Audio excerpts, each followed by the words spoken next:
Hi everyone, it's me Krista. Welcome back to my channel if you've been here before. If not, welcome for the very first time to my little art corner here on YouTube. Today we're doing day number 8 of Inktober, and today's prompt is teeth.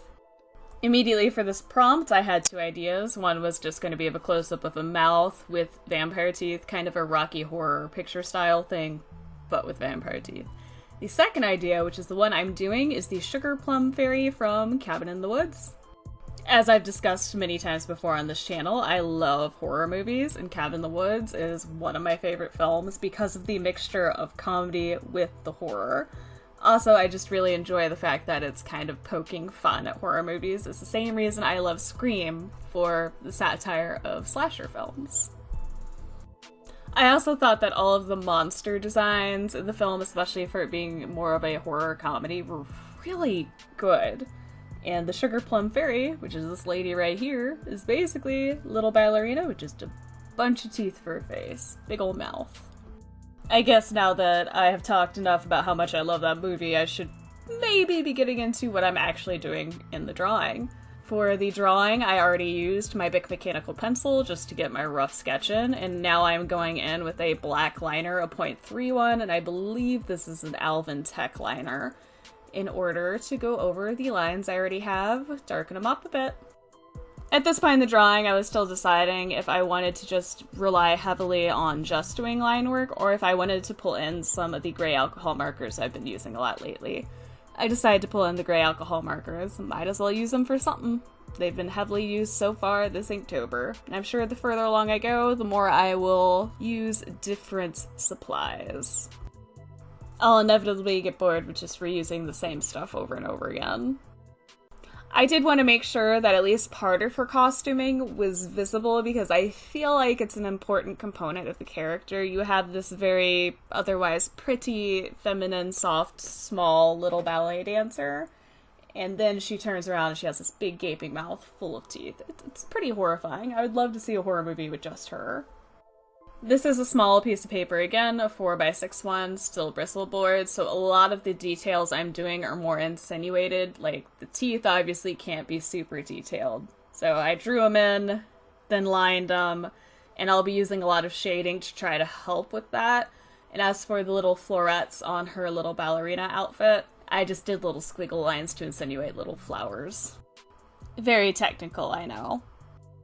At this point in the drawing, we're going to start getting the shading in. I am working a little differently than normal. Typically, I start with the lightest gray and work to the darkest. For this one, I wanted to make sure I got some very deep, dark, defined shadows, so I started with the dark gray first, and then worked around that. I do end up pulling in some black over that dark gray as well. I want to make sure I get some nice, deep, heavy, dark shadows.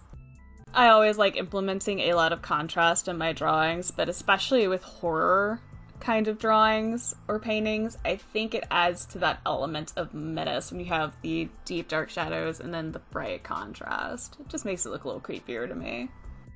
There is some wrinkling towards the mouth area of the drawing around it, and I'm assuming it's to kind of show that it is on the head and that it's opening up. To get that look, I started with the darker areas, and then I start using the liners to kind of pull it out to insinuate more of a wrinkle.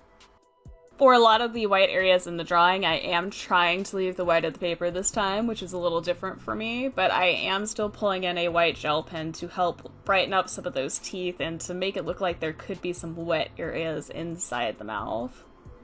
For the neck, décolletage area, and then the arms, I'm following the same process I did on the face, where I'm starting with the darker gray, I'll start pulling in some black, and then I start using the lighter grays. I do jump back and forth a little bit between the grays to help blend them out slightly. I'm not focusing too much on perfect blends this time, but I do want to make sure there is a bit of a transition between them. And once again, for the florets, the shading is going to be about as loose as it was for the actual sketching parts with the ink, the lining. I just went over with the mid-tone gray, then I start pulling in the darker one, and then I pull in the black to a couple of key areas to just insinuate flowers. Since they are so small, I don't want to get super caught up in trying to get perfect details on it, because I'm not going to be able to. I I did want to make sure that I got some of the darker shading around the florets where it touches her skin, because in the reference photo I used, well, technically photos, this is 2 reference photos that I kind of merged together. There is a shadow along that area because of the way the light is. There was some pattern on the bodice area. I kind of tried to mimic it with shading, but I wasn't going to be super concerned about getting it exactly. For this drawing, my goal was to get the general feel of the monster without getting too concerned or caught up in the details, because sometimes I have a tendency to do that, and it can freak me out a little bit and ruin the drawing. Just wanted to have a fun, easy go of it.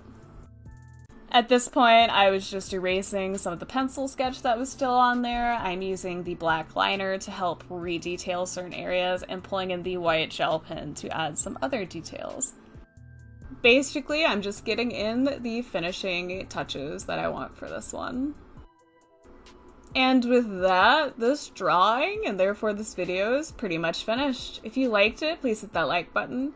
If you have any comments, questions, feelings, concerns, or you want to let me know what you're doing for this Inktober, how it's going for you, any of that stuff, just let me know all about it in that comment section down below. If you want to see more videos like this, please feel free to subscribe. I'm going to be doing a drawing for every day of October, getting my Inktober in again this year. As always, thank you so much for taking the time out of your busy day or night to watch this video and listen to me ramble. I greatly appreciate it. I look forward to hearing from you guys soon, and you'll definitely be hearing from me soon. Bye, everybody!